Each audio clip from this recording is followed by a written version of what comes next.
Welcome to the Reseller Podcast. My name is Jake. I'm here with my co-host, Sunny Las Vegas.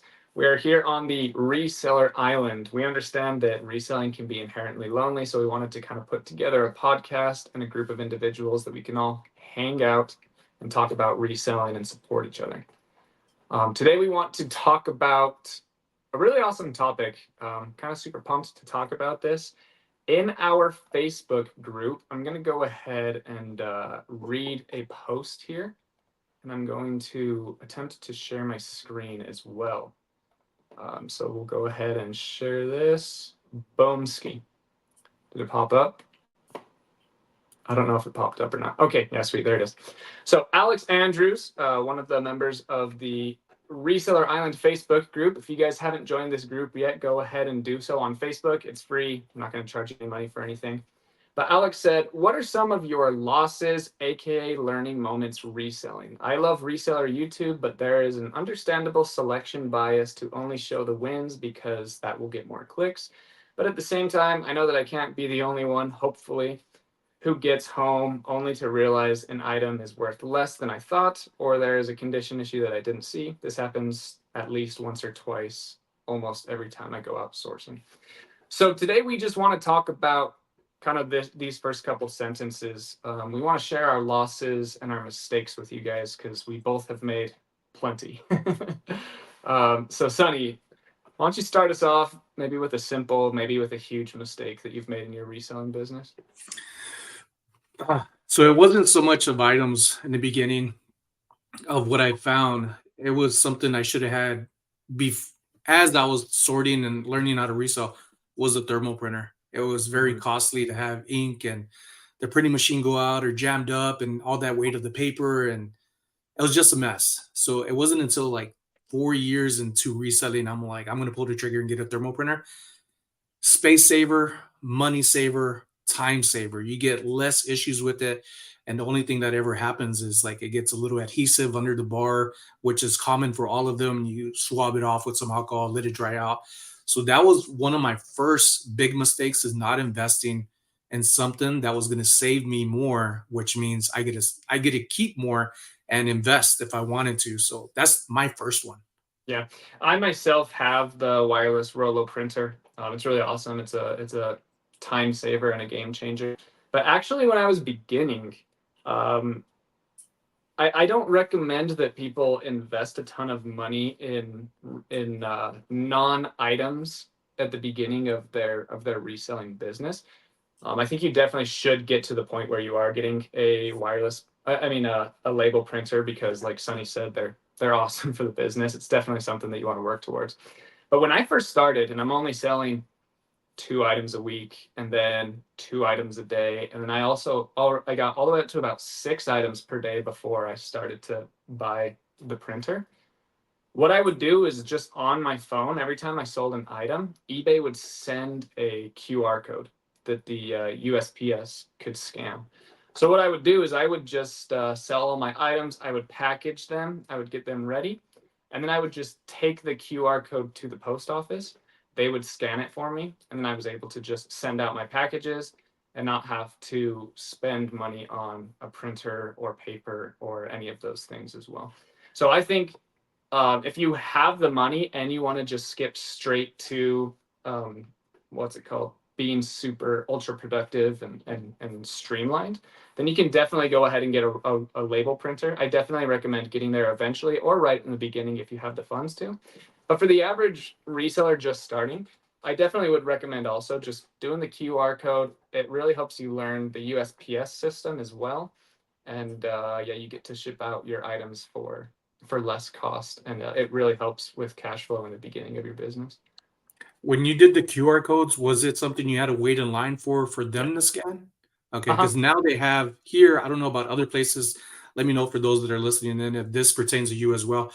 Here in Las Vegas, I've noticed USPS and FedEx now have the rapid scan, and I believe you Mhm. can use the QR code. So I haven't used it yet for QR codes, but it's fairly easy to scan your barcode and print it out. But I am going to try the QR code next time. I just got my orders packed already, so I can't do it. But the next one, I'm going to try it out and share that in my videos. But pretty Yeah, interesting. My town, St. George, Utah, we actually just got our first scanner like that in our biggest USPS location. So I'll be trying that out as well. But yeah, with reselling in general, but also much further than that, just in business in general, you're going to make a lot of mistakes and you're going to make a ton of losses.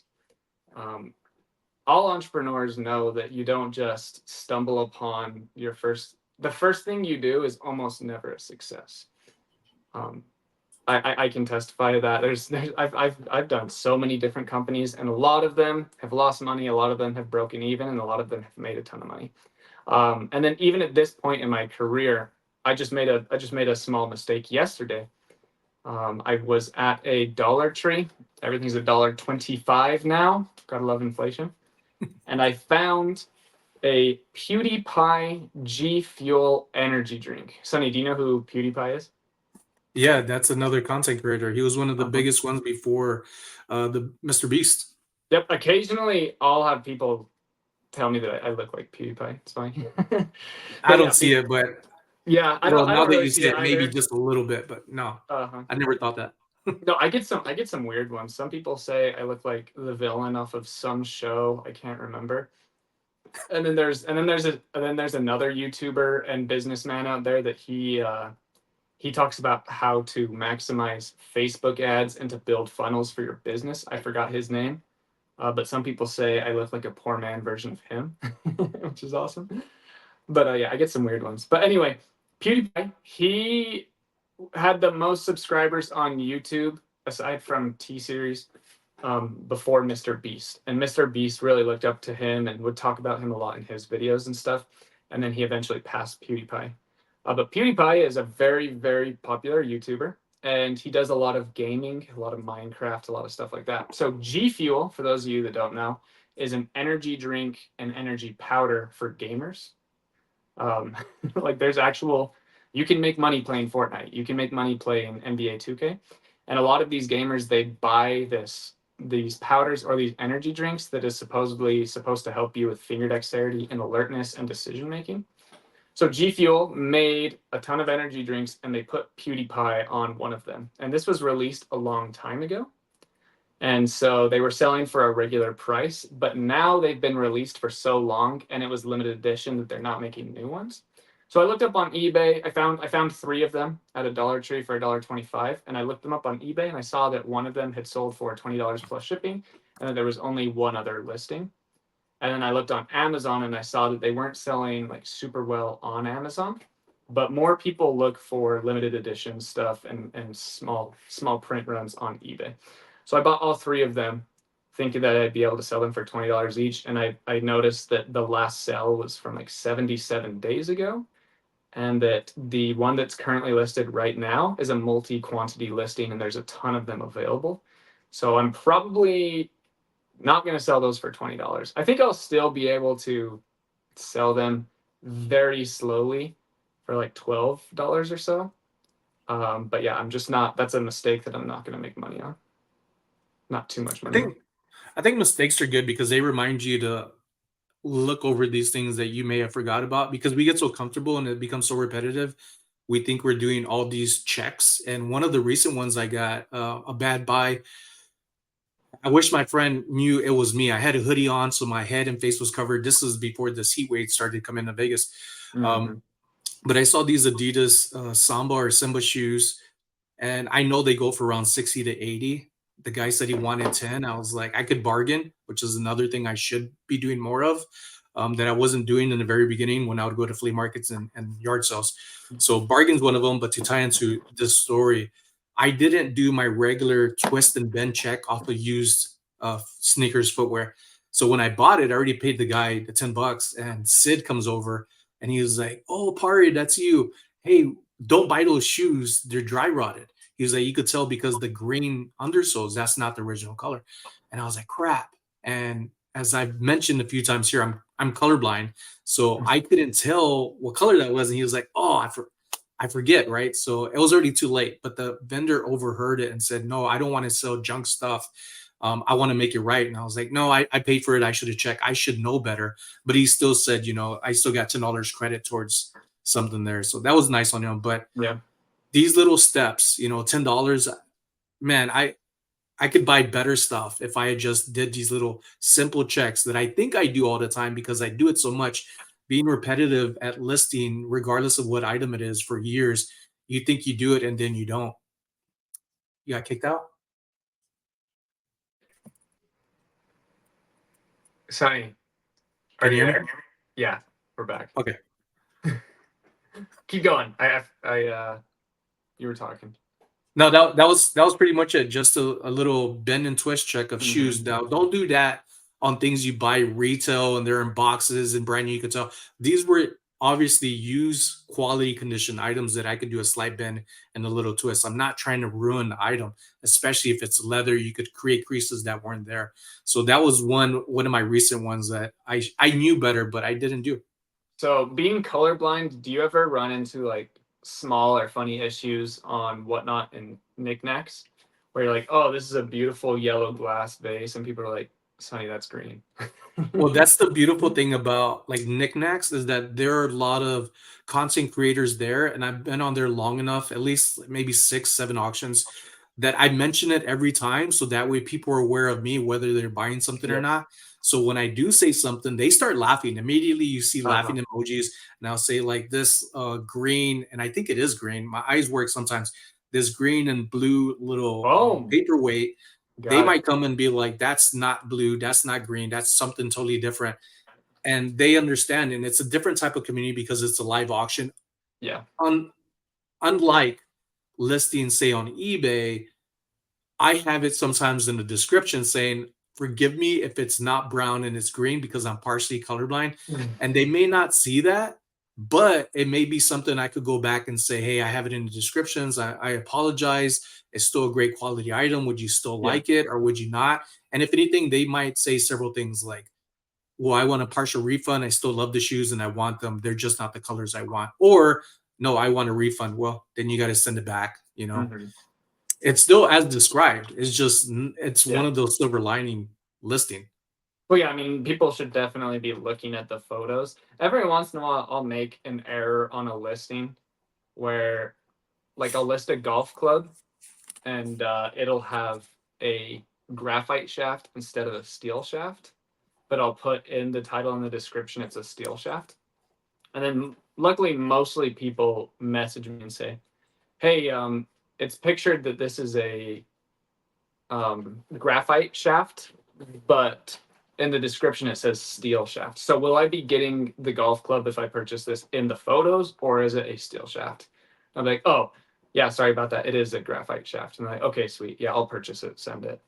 But not everyone is like that. Some people will see blue Jordans, but the description says red, and they think they're getting red shoes, not blue, even though the pictures are blue. And I understand where that comes from because a lot of items on eBay are new. So people just use a stock photo Yeah. of like blue Jordans, but they're also selling red, yellow, purple, white. And then the description says red, so people think they're getting red. But if you use like not that's why I also don't like that's why I also counter people that use white background photos, because if you use white background photos, it looks like a stock image. And so even if you make that mistake of posting blue Jordans and putting that they're red, people are going to think that they're red. But if you use a neutral background and people can tell this is the exact item that I am getting, even if the mistake of it being red is in the description or the item specifics, they know they're getting blue shoes. Yeah. I could see that. But yeah, that's a mistake I make every so often as well, like with the golf club, and then also with like eyeglass frames. Sometimes I just copy off of other people's listings, and sometimes it's 52 by 17 by 140, and the ones that I'm listing are 50. And so I get an occasional return every once in a while because people are like, "Oh, hey, I thought I was getting 52s, but these are 50s." But that's a pretty rare occurrence, but you gotta keep an eye out for that as well. I think communication is key when it comes to that. When somebody has a return or a question not as described, because not everybody is bad. And I think that's one of the big things when I started reselling is when I saw somebody, I could add this to, didn't go as good what I learned along the way, but I saw, say, other resellers on YouTube saying, don't buy this because I got this headache, or not so much don't buy this. For example, they had this large paperweight, which I just got, and it's worth like Mhm. $75 to $115. So, say I see somebody complaining about this. One of my bad habits was taking somebody too literal because the story wasn't about this. It was about how the buyer screwed them over off of, Sorry, 1 second. What color is that? I am going to say green. Nice, dude. Nice. Is it? Yep. Okay, I guess. It's a guess. Because I don't know what color it looks like. So Really, I just took a wild my guess. brother would see But brown right there. My brother's also colorblind. He would I was definitely gonna see go like with like amber or something. But my thing was I took people too literal and kept uh-huh. focusing on their story of what happened when they bought this item, and it wasn't so much on the item that they were talking about. It was what happened with the person of switching something out and they got back something broken and they wouldn't take the photos. So that's one thing I've learned is not to take what people say about what's bad, the bad that's happened to them. Look at how I can make that a positive for me of what not to do. So I kept looking at things like I said of like, oh, that a bad thing happened when they bought this. I took that as an omen. Don't buy it because I don't want to go through with it. And then that ended up just being things that I came across that I should have picked up and just learned from how to list and sell and reacted to returns or partial returns and ask for photos and wait for the item to come back because there was one time I got screwed over Mhm. on Yep. eBay that they said go ahead and refund them and we'll take care of everything. They didn't. So that's very rarely happens. Yeah. I don't really have too much mistakes on eBay's end where they don't side with me, and that's only been I've been picking up after myself. And I think for apparel for 4 years, which is another one I could add, when I wasn't adding measurements, I was getting a lot more returns in the beginning. And then I realized when people were asking for leg inseam and the leg opening measurements, why am I not adding that already in there to prevent people from asking me? So that's one thing I've learned from the comments of that I got on eBay because I did that for 4 years straight before I got into other things. So I'm big Yeah. on descriptions. Yeah, well, I sell a ton of baseball gloves. And early on in the beginning, I would take my photos and then people would say, "Hey, could you send me an additional photo of looking inside the glove?" I think I've shared this story on this podcast already. Yeah. But like when people are consistently asking the same question about similar listings, like you said, people are asking for the inseam and stuff like that. That's a big old hint to be a better reseller and to get more sales. Is, oh, sweet, this is the most common question. I'm going to include this picture and I'm going to include the answer in the description so that way my sales velocity is higher and my returns are lower. And that's a mistake that we make as well. We're just like, people ask the dumbest questions on eBay and people are so particular. It's like, no, just like give the people what they want and you will get more sales. It has nothing to do with the algorithm. It has nothing to do with anything but the people that actually want to buy your stuff. Don't make the mistake of hopping on Reddit and Facebook and YouTube and just complaining about buyers. There are definitely buyers that we all can complain about. There are definitely buyers that we do not want purchasing from us. But a lot of people are like, oh, if someone asks me one question about the item, I just know it's going to be a return. And it's just not the case. Like, there are return questions for sure. But if someone is asking, hey, what's the inseam of these shorts? They don't want to return the item and they just want to know beforehand it's going to fit before they purchase it. So that's definitely like a question you should answer. And it's a question, like you and I have said, you should prepare for with your photos and with your description. Yeah, I just got some shorts that were returned Peter Millar shorts that I got at that new thrift store. Uh-huh. That one sold, and within minutes of it being delivered, the person must have tried it on right away, which I recommend everybody do as soon as possible when you receive whatever items you're getting. Check it out. Don't wait till the last minute. It just seems fishy, and also time costs money. If it's a return, you would want them to respond just as fast and return the item as fast because if it's just sitting around in limbo, nobody's making money, not even eBay. So I ended up getting this return pretty fast. So as soon as I got it, I investigated it. It was the same thing. And what the person said that why they didn't like it is because it was a little longer than what they thought. These Peter Millar shorts were often titled Peter Millar, some polka dot something. Mm-hmm. These were some type of limited edition 7 shorts. The 7 stood for 7 inches of the leg inseam, and I didn't have that in there. I wasn't thinking about it Yep. until afterwards. So when I got it back, I made sure to put it in the title and in the description. And it sold for asking price compared to what it sold for before with the offer. Nice. So I only paid $1.50, but that's where I used to do free returns in the very beginning to get, I guess, more of what's on eBay reviews, because I Mhm. wanted to get some reviews to build up to get out of those just crazy spam type of prices that people give you. Do you remember? Did you get that? Do you remember that? It's not too long. So what's cool about my eBay experience is I bought like 800 separate orders of basketball cards during the pandemic before I started eBay. And so when I started selling on eBay, I already had 400 positive feedback because I was buying things and they would leave me feedback as a buyer, and that counts towards your buyer and seller feedback.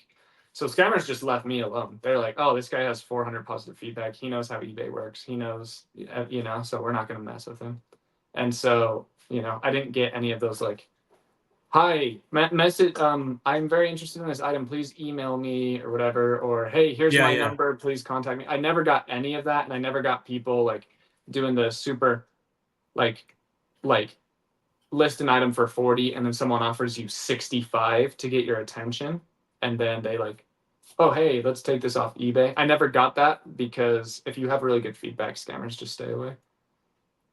Well, that was the thing. I was just starting, so I think that's why I started Uh huh. free shipping just to get the reviews at the same time getting the spam.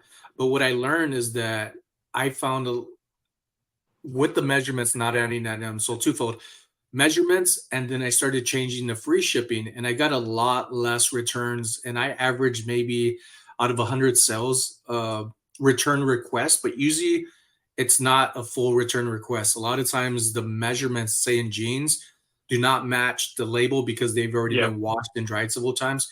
So Mm-hmm. the person will get the item and say, hey, these your measurements in the title does not match the label. I say, did you see the description? I usually send them a screenshot to show them this was in there to show that these are actual measurements. But if you don't like them, you could return them. Just give them a try before, fulfilling your return request. I'm more than happy to do that. And I pay for the labels on my end when it comes to return requests. So 50% of the time, which isn't very much at all, do I get return requests. And usually it works out in my favor to where they're like, hey, these fit great after all. Thank you. I will look more into when I buy things if it's actual measurements, because now they feel like they've learned something along the way. To is it the right measurements, or is it just based off of labels and it's not actually the right thing? Because you could have a 30-inch waist label, but it could end up being 33-inch depending on Mm-hmm. manufacturers. Yeah.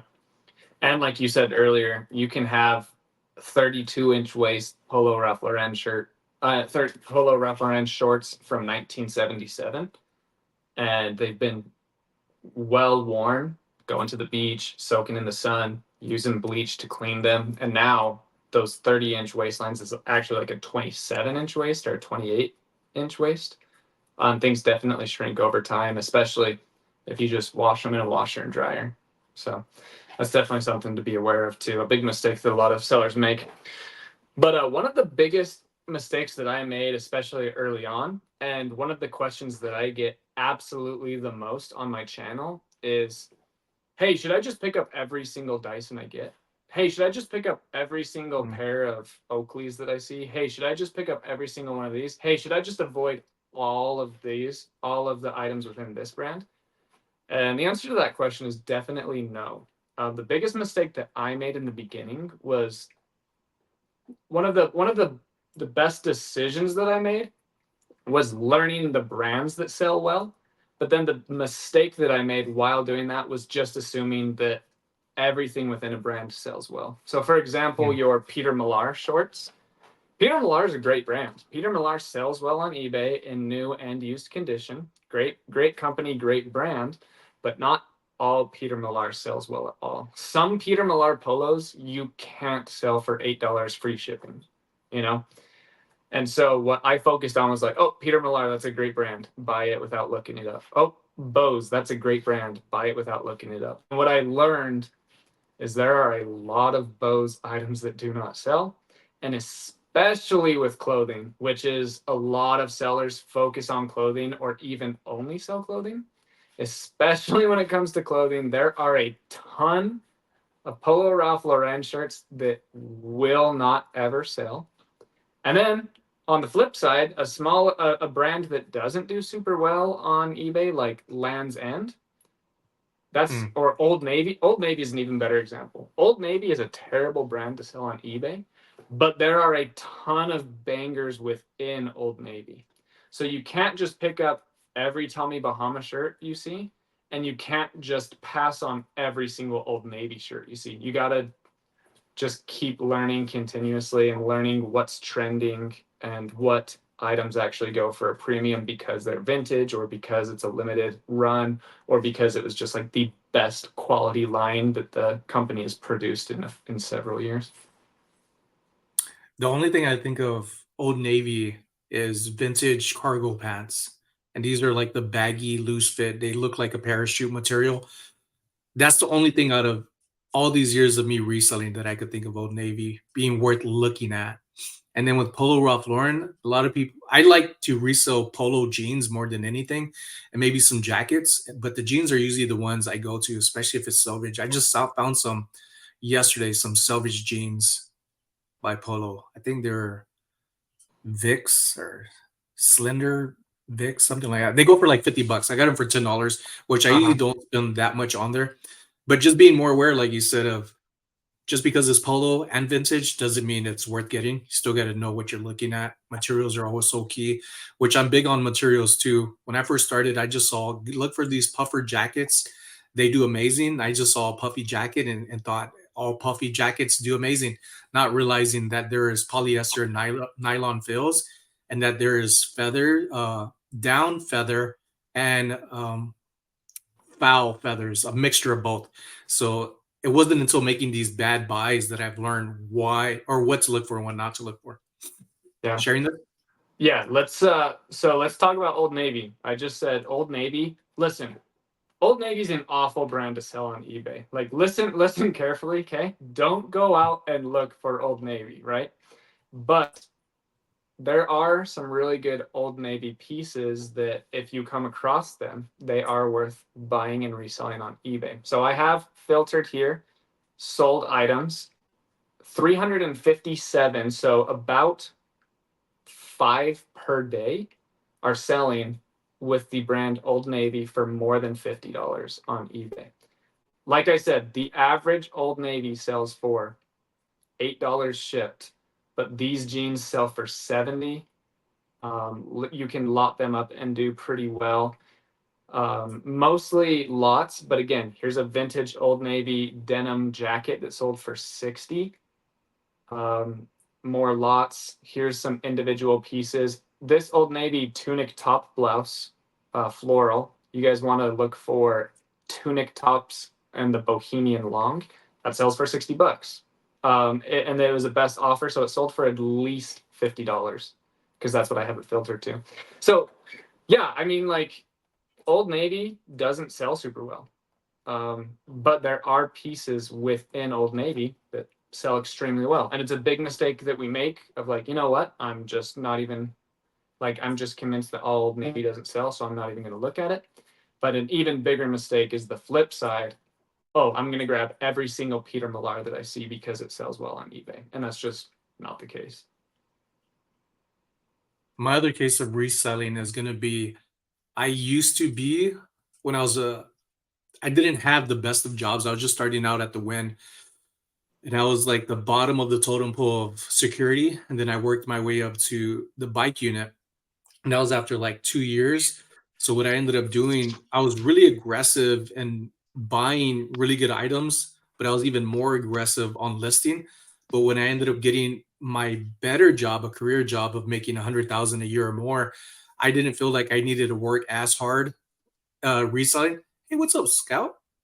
I didn't work that hard on listing, so I fell away from keeping up with my buys, and that ended up hurting me to where I used to make an average of 7,000 to 10,000 in sales on eBay, down Mm-hmm. to maybe like 3,000 in sales a month on eBay. So be aggressive lister, not just an aggressive buyer. Yep.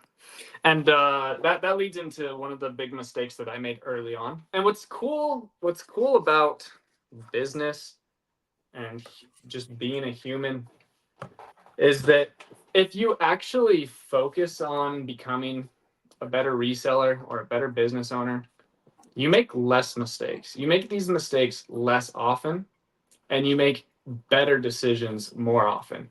So I made that small mistake yesterday, but like I just don't make bad buys rarely. Like it's very rare that I make bad buys now because I have aggressively tried to become the best reseller that I can. I'm constantly watching YouTube videos and bettering my habits and improving my systems and stuff like that. So the losses and the mistakes are less and less often, but you will still continue to make them as your career goes on. Well, One I of the think that biggest. ties in Go ahead. with Alex's comment of maybe people not telling what's not working out, like in returns or these habits. And I think why there's not that much that they may follow from, say, people that have been reselling for a while, you, myself, and other people that you could think of, and the people watching and hearing, is that there are less and less things that we do wrong now compared to before, which Yep. is why you don't hear that much, unlike following the newer resellers and seeing they are making these mistakes. And these are mistakes we made ourselves. It's just not as much anymore, but we still make them from time to time. And also, you got to understand that that's a psychological thing that, like, we humans, it's in our basic biology to survive. And anytime that we want to do something that may even at the slightest percentage make us no longer survive, our body kicks against that. And the biggest mechanism that our body and our brain has to help us survive is to constantly seek danger and negativity. Okay. Is there a saber-toothed tiger over there? Yep. Okay. I'm going to stay away from it. Okay. And that has just trickled down to always look for negativity so that way you can always be protected against it. I know that some people find that completely crazy, but that is like a truth, man. We as humans are constantly looking to just survive. We aren't even looking to thrive. We just want to survive. And the best way to do that is to just constantly be safe and comfortable and you know and what that leads to is actually depression and anxiety and comparing yourself to people who do take risks. Long tangent over. I don't even know what I was going to talk about anymore, but It's oh all yeah, right. yeah. So I promise you that even us big resellers that have been doing YouTube for a while, we talk about mistakes all the time. We just have so many wins and we talk about wins very often as well that it just feels like we don't share our losses. But go check out ADH Dave. He's always talking about his losses. Kevin, he's very open about his struggles on eBay and the mistakes that he makes all the time. I I I talk about going below standard, and I talk about how I purge my items a lot. Like since the beginning, I've purged my items like every 4 or 6 months. I even have a video what not I do a lot of what sold videos, and I've done a few what hasn't sold videos. Hey, these are the things that I bought a long time ago and are still on my shelf. Don't buy these. Like we talk about our failures and our shortcomings all the time, but you as a human, you just want to survive. You convince yourself, oh, these YouTubers that have ulterior motives, they don't want to help me. They don't want me to survive. They just want to make sure that they survive. They're only going to show me the good things. When in all reality, we are showing you the losses, but we just something in our mind just like chooses to not see that. But go look at all of our channels through a different lens. You'll see Sonny talks about his mistakes a lot. You'll And see that I myself, talk yeah. about my mistakes a lot. Go Yeah. ahead. No, I do. I in my vlog channel, it's Yeah. opened me up to document myself. And it wasn't what I was intending on doing. It was just like, here's my mess and I'm gonna get organized.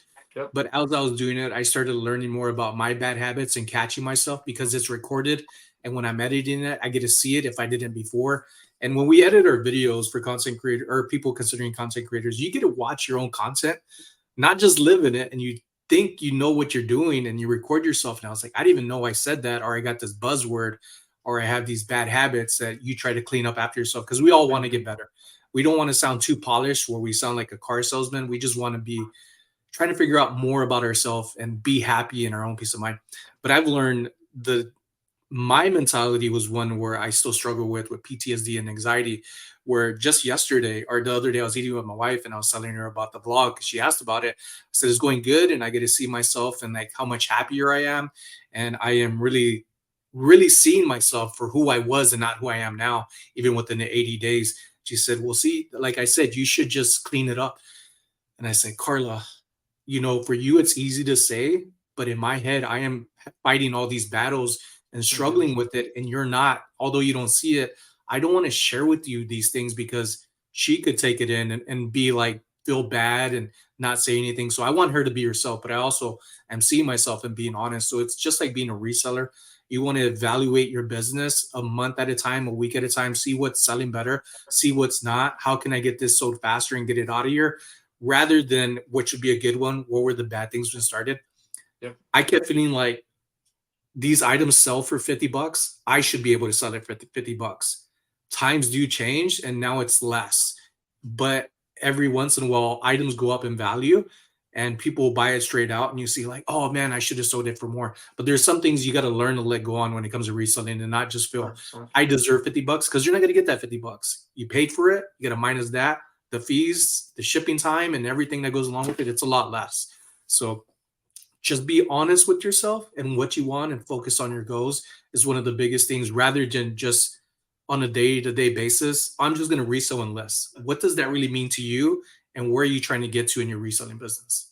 Yeah, so I'll get back to some of the mistakes and losses and failures that I've made along the way, but I also wanted to just talk about something that I've been talking about a lot recently on my channel, and that is that all of the failures in your business truly are your fault.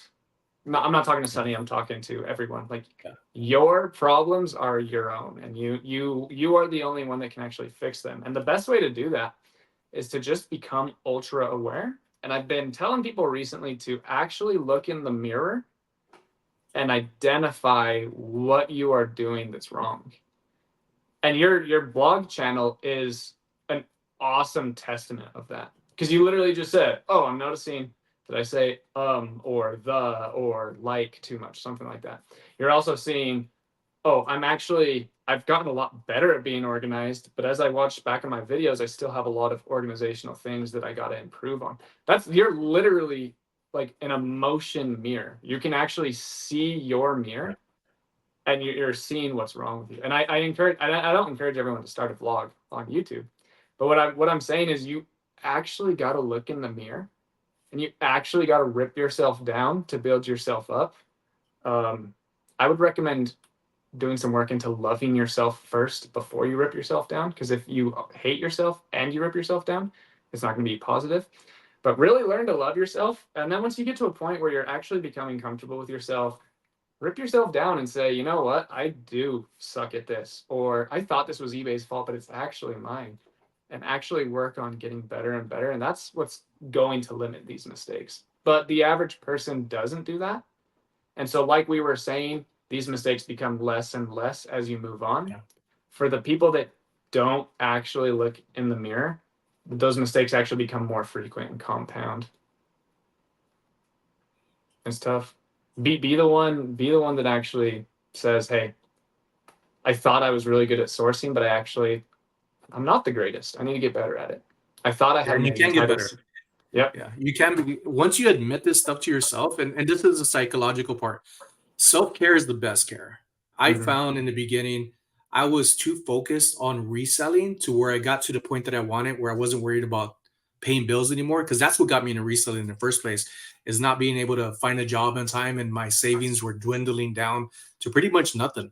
And then when I started reselling and making really good money right off the bat, I was still focused on reselling and not remembering like I needed to get to a certain point to get back to my life with myself and my wife and having some quality time. And Jay has talked about this several times. Like, you really have to have a good relationship, not just with yourself, but the people that are maybe in your household, even if it's one or two people at a time. Like, really step away from reselling and just have that day off or that time off. Like Jay has done Sundays. He said he does not do anything on Sundays. And I started carrying that in too. And I found that just having that break, that relaxation has like a time off switch. And then, okay, I'm back to work because this is my business. This is my job. Although it doesn't feel like a job, and that's hard to define for some people. Like it is a job, like yes and no. I am having a lot more fun than the other things that I've done. The 10.5 years in the military, working for the post office, working as a kickboxing instructor, working as security, like nothing has ever compared to my freedom and peace of mind being a reseller than compared to all those other jobs, which I loved for a moment until I started hating it. And this is one thing I don't see in the long run it being like I hate this, because there's so much opportunities of reselling and being an entrepreneur that, again, what Jay Wright said, you really have to strip yourself down and find what you want. You do not have to just do reselling, but this is always one category or process of business that anybody could do. Mhm. Anybody, and it's legal and it's fun, and you get to make money on your own terms. Breaking Bad. Yeah, man, it's awesome. So I want to talk about one of the bigger mistakes that I made earlier on in the first 6 months, year, even the first 2 years of this business, and it's a controversial one, and that is that I focused too much on how many items I was listing per day. Now, we all as humans want things to be black or white, and a lot of things are actually gray. So this is one of those ones that it was a very good thing, a very good decision, a good call, but it was also a bad call. So the good part about listing, focusing on your listings every day, is it does just get you to work. You're like, okay, sweet, I got to list 20 items. Let's list 20 items. Another thing that it does is it really helps you establish a routine and a system and a schedule. And what it does is it actually gets the items that you are buying onto eBay so you can make money from them. Those are the big pros. And they're big pros. But there's also some cons attached to that, which I wish I would have realized sooner. And the cons of that is when you are chasing a listing goal, you are not chasing quality items. So what happens is you may have the skill set to acquire on average 7 good sell-through rate items per day, but you have a goal of 20. So you buy 13 items that shouldn't be listed in your eBay store, but you just do it because your goal of listing 20 is more important than actually selling things on eBay. Because we just convince ourselves, oh, this is how many I sell at 200. If I just get to 2,000, then my sales will 10x. And it never happens that way because you sacrifice the quality. And so the biggest mistake that I made was focusing on listing the exact same amount of items every single day. That's a good point. It's like I think somebody asked you in the Reseller Island podcast Discord, what's a The good time Discord. to cross list, and I think you said 750. Yeah. I think that's what you said. So yeah, that's a good point to bring up to follow up with that, because we do have a Discord up there. There's like 53 plus people in there, but that is a good question, and also follow up with, because of what you just said. Just because there's a number 750, do Mm-hmm. not just try to buy hundreds of items that are not worth reselling. Like I also feel now that I'm not just an online seller on platforms like eBay, but an auction seller. That's one of my biggest things now, is that I do really good in auctions, but I also am not taking away from myself on a great platform like eBay. I do very Yeah. well with eBay, and only doing better now that I've focused on better selling items. Everything I've listed probably in the past couple of weeks, they've sold within a week. And I'm like, yes, I get several sales a day. Unlike before, I was okay with items that I know it's going to take 2 months. And that's all right if it's like a really big, valuable item, because I know off of the history and sell through rates of these items that they will take a little bit longer. And that's all right. But I have a lot more items that sell faster than before. It was on the flip side. I had a lot Mm-hmm. more items that were going to take longer to sell than the little bit of items that I had that were fast sell through rate items. Yeah, it's again, I talk about this on my channel all the time, so I don't want to stick here too long because people probably get sick of hearing it. But it is good to hear. It is good to hear that you need to actually check the sell-through rate and the quality of your items. And I also wanted to talk about quality for a second, um, because I just did a what sold video where I tell people like, hey, like stop buying items that that have low quality and just buy high quality items. And I thought it was easy to understand that quality items are items that sell fast, because that was the whole point of the video, is items that have a fast sell through rate and a high demand are quality items. But people hear language differently. And so one person commented and said, bro says to sell quality items, then shows us broken Ray-Ban glasses. And I commented back, and I'm like, no, so you misunderstood quality. So quality is just items that sell quickly. And quality is different to everyone else. So when I'm talking about quality on eBay, I'm talking about things that sell quickly. And there are Oakleys that are disgusting and broken in half, but there's so much demand for that particular model of Oakleys that it's a quality item because there's only 3 listed and 300 sold. So grab them. Quality isn't condition. Quality is the rate at which an item moves. So focus on that. Yeah, and the rarity. You could have an item Yep. like some glass that's shattered that I was just reading about a few weeks ago. A person showed a photo on behind the scenes of some other resellers that I'm a part of on Facebook, and they said showed a photo of this shattered art figure, and I just thought like I wouldn't buy that, and everybody else was saying I wouldn't buy it There it either. And then is. they filled the Mhm. information up on it, and it's ended up selling for $16,000 because of the artist that made it, and it was that rare that they would get it. And those people who have that type of money, that I remember at times like this that there are different people with different budgets. For me, cheap Yep. may be like that's not cheap. My $50 or my $10 cheap is somebody else's like $2,000. That's their cheap. I'm like Yep. not even on their level. So Yeah. there's these different pockets that are out there that things like this remind me of like, okay, let me take some time to look at this. Is it worth getting? Is it not? Is it really rare? And everything has a different scenario with it. But when it has a history and a story and name that goes along with it, usually there's a lot more value. I'm really glad that you brought this up, because I still want to talk about 3 or 4 mistakes that I have made, because that's what I want this podcast to be about, mistakes that Sonny and I have made. But I want to talk about a common mistake that I don't really make, but that is a common mistake within the reseller community, and that is resellers won't buy something to sell if they themselves wouldn't buy it. So an awesome example of that are those Ray-Ban sunglasses that I sold, Hmm. or the Oakley sunglasses that I sold. They were in awful condition, and I myself would not have bought those. But someone on eBay would. Someone who doesn't even care about the condition of the sunglasses. They just want to like put it behind some glass and put it on a desk. Like there's a lot of people that do that with a variety of items. And so what resellers do is they only purchase things to put in their store that they would buy, when they should just be looking for things that customers want. Every time that I'm in a thrift store or a retail store for retail arbitrage, I'm constantly thinking of different avatars of a 55-year-old woman in Columbus named Betty, and a 63-year-old ultra conservative guy named Hank.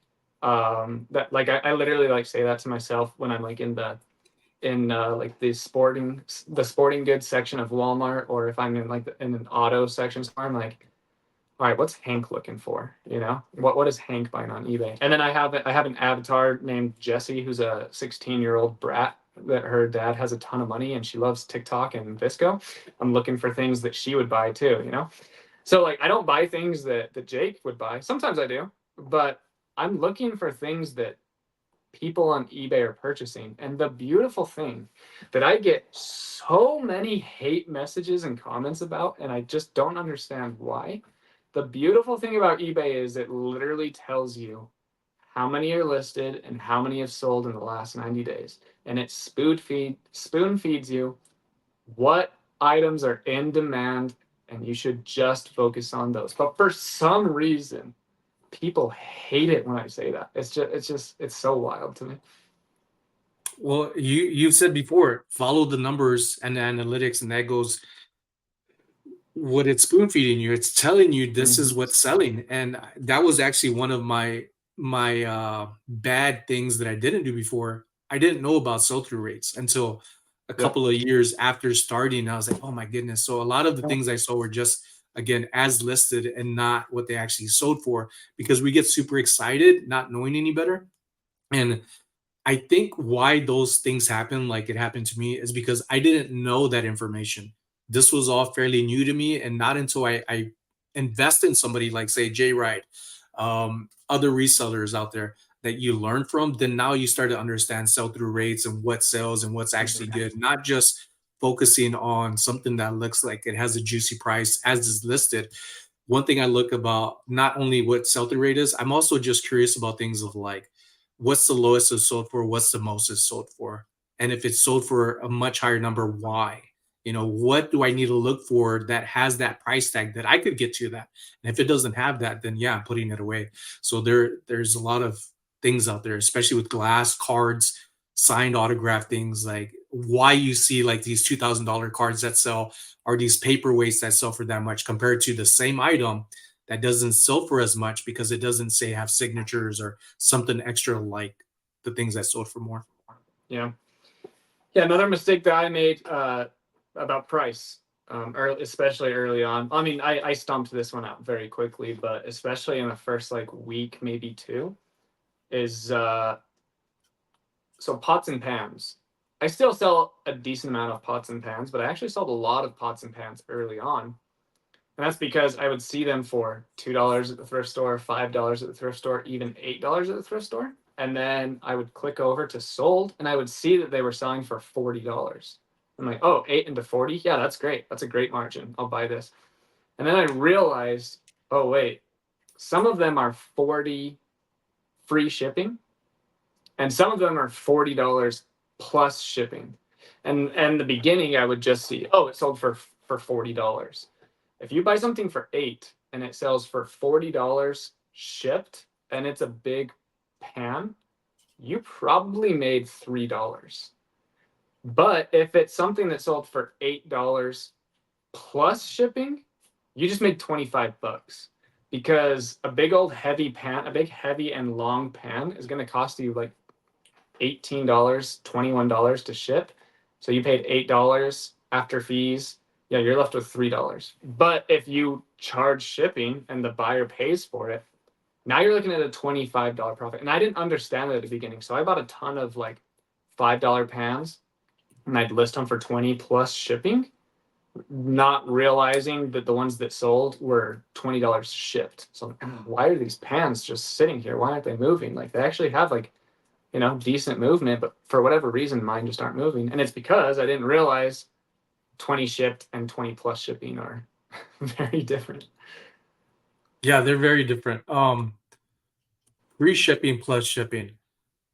I was learning that the same way too, and it was because of Jimmy Old School Flips when he came down to visit one time for it's probably like 3 years ago now.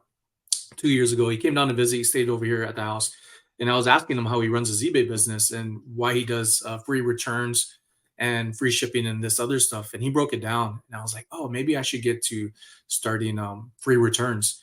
And then he told me the perks of that. But from the items that I was selling, free shipping, just what Jay Wright said, you get a lot less. Mm-hmm. Unlike plus shipping, they're only taking out fees off of the item that's sold. You still have the thing that they paid for. But with some of the items I have now, I find that people are sending offers because all of my items are offer available, that they'll usually try to get like $5, $8 off. And I look at that and I'm like, well, that's pretty much like Free asking for shipping. free Uh shipping. huh. I'd rather have it that way Yep. rather than the item itself being free ship. So I'm like, okay, I'll do it. I'll get it out of here. Still get profit. Yep. I notice that all the time. And I'm sure you guys do notice as well. I'll have something for $25 plus $5 in shipping. And then someone will offer me 20 bucks. And I'm like, oh, yep. They just want it for 25 free shipping. It happens all the time. Yeah, it's But better yeah, that way. yeah, no, and yeah, and you still get to charge them shipping and get those protections and things like that. But so I have two more mistakes that I've made that I want to talk about. One is like small and still lives with me today, and then the other one is like bigger and actually kind of a regret. And we're at 55 minutes, so things are flowing nice. Do you still have a few written down? The weight. So speaking of shipping, the Uh-huh. weight for me in auctions is completely different than on Yeah. knickknacks. Is different than Hmm. eBay selling an item that's there, right? Yep, So that's huge as on well. knickknacks, I find that my larger items, people are more, they want to save, of course, who doesn't? Yep. But my larger, heavier items are actually slower selling items for me. That doesn't mean other people are having the same issue, but for me, learning my market, customer base on knickknacks, I'm learning that my items are about 2 pounds or less. Anything 3 pounds or more, it's a little different. And the shipping's a little different on there too, although I could customize it. But then you get into auctions that people buy multiple item things on. Now you could discount it to say every item after the first purchase is like $2 or $4 or whatever you want. That works out. But I'm what I'm getting to is I'm learning my customer base and what sells faster there. What Jay Ray just said earlier, you're not buying for yourself, you're buying for other people. And you're learning that audience to cater to, not them so much cater to you. Because if they keep buying this stuff, you want to look for more of that stuff. Yep. One like small, almost kind of silly one that I struggle with that, oh man, I'm trying to stomp out, but it's just so tough. Is this right here, man. Oh man, I forget this all the time. I forget my wallet. Luckily, so I killed it this morning at Walmart. I was there when it opened, and the clearance section was lit. And I made a ton of money, but I get to self checkout and I don't have my wallet. And Walmart doesn't have Apple Pay. I'm like, oh my gosh, I'm so screwed. But luckily, an associate told me that I can just, I've bought things off of Walmart.com already. And so I have my credit card linked. They're like, oh yeah, just open the app and then scan the code and it'll just charge your credit card on file. I'm like, oh my gosh, that saved. But a lot of times, like at yard sales and stuff too, I'll forget my wallet. And I'll be like, oh, okay, will you just put this to the side and let me, and I'll go run to the bank. And some people are like, no, sorry. Or some people do, and then I freaking forget to go to the bank, and then I never buy the items. And so like forgetting my wallet is a huge issue for me. Forgetting my keys, forgetting to freaking take my ADHD medication, forgetting to freaking bring my water bottle with me. It's something that I'm constantly struggling with and making mistakes and losses with. And it definitely does affect my reselling career. And I'm trying my best to really hone that, but it's difficult for sure. Yeah, when it comes to yard sales, back to earlier, it's just, and wherever I go to and buy stuff, swap meets, flea markets, I think promoting myself is one thing I should have did a long time ago. I should have had business cards. Now I surprisingly, so I didn't get business cards because I feel like nobody uses business cards. Hmm. Not true. Yep. Tons of people use business cards, and I still get asked now more than ever because I'm starting to go out to community art sales. Oh, do you have a business card? But at the same time, I say no, but I do have a YouTube, and this is what I'm doing. So it's not just saying I have a YouTube. I'm telling them what I'm looking for, and if anything, more oftentimes than none, I get their phone number because they're asking me for it. How about I give you my number because I got other stuff that I got to dig through.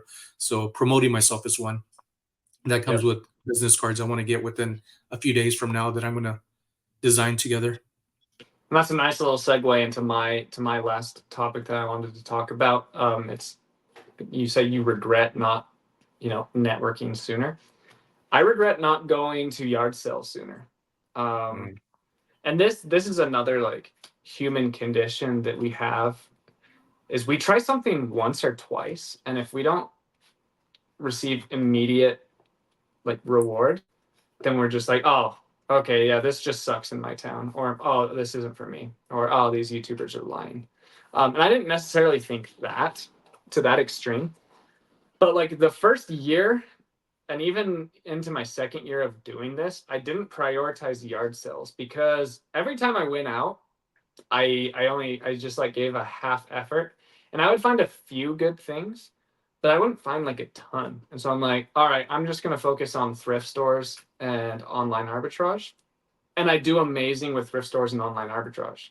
And so that also like made me like just go to less yard sales. And I wish that I would have just actually stuck with yard sales a little more, because now I get a ton and a ton of good items from yard sales because I actually just changed my habits around it. I got up early and I made sure I was the first one there. My goal is to be the first one to the first three sales. Doesn't usually happen, but that is my goal. I'm looking for items. I'm staying at yard sales a little bit longer so I can actually look at everything. And now I'm killing it with yard sales, and I wish I would have done that sooner. And then segue into this, I'm doing really well with retail arbitrage now, which I have tried and I have done here and there all along. I've done some Costco arbitrage here and there. I've done some TJ Maxx here and there. But now I'm making really, really good money doing retail arbitrage. And I wish I would have just started that sooner. So the biggest mistakes that I have made is just, and I think it's probably the biggest mistake that we as resellers make. We try something once or twice for 20 minutes and then we're like, this isn't profitable. And if we would have just stuck with it, I don't know. Like I don't live with regrets in my life. I'm using that word just to illustrate the point. Like I'm super happy. I don't care about my past mistakes. I'm just winning every day. But I do wish that I could have even more financial success right now if I would have just gone to more yard sales and tried a little bit harder at Ross a year and a half ago. Yeah, for those watching and listening, let us know how it started out for you, what your biggest mistakes were as a rookie reseller newbie compared to where you are now, to where you are now. See what you got going on with yourself. And then the last thing I want to end with is I want to completely counter what I just said. That's the thing about life is I like to use this word recently, nuance. There isn't, in a lot of things there's black and white, but in a lot of things there's gray. Focus on one really important thing and master it and get good at it, and don't get distracted by shiny objects. One lady, I did a post today about retail arbitrage on my Facebook and how I'm doing really well with it. And then one lady actually commented. I'm really glad she commented this because it was really awesome for me to ponder about now. She said, "Man, I'm just like I know nothing about retail arbitrage. I'm just trying to learn about thrift stores and yard sales." And I commented back and I said, "You know what? That's really good. Like just master one or two of those. Don't get focused on shiny objects and just try to get really good at all three of those at the same time. Because more likely than not, you're actually just going to fail at all three because you're not actually putting in enough focused effort in one." So I wish I would have done yard sales and retail arbitrage sooner. But at the same time, I'm glad that I got really good at one, then moved on to another, and then moved on to another. And depending on your business and your mindset and your skills, you're going to fall somewhere in, oh, I got into this too soon or I got into it too late, and just try to time it right. But I want to give the advice of don't just do retail arbitrage and thrift stores and yard sales and estate sales and flea markets and online arbitrage and all this stuff. Really get good at one thing and then get good at another and good at another if it's profitable for you. But also don't take too long. I hope that makes sense. I know it doesn't, but I hope it does. It makes sense to me. Yeah. But yeah, any last words? No, have fun, find some good stuff, and check out the Discord, Yep. Reseller Podcast, and check us out on Facebook.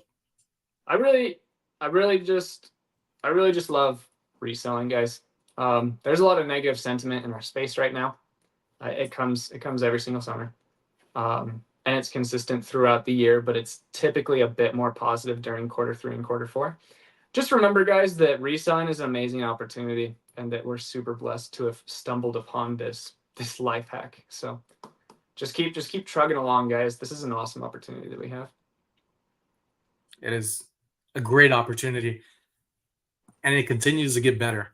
It does just keep getting better. Don't listen to the negative voices on Reddit and Facebook and YouTube. It just keeps getting better. It really does. Reselling is so dope. I think All right, that's guys. it for this one, folks. We appreciate you guys coming out. We'll see you guys next time.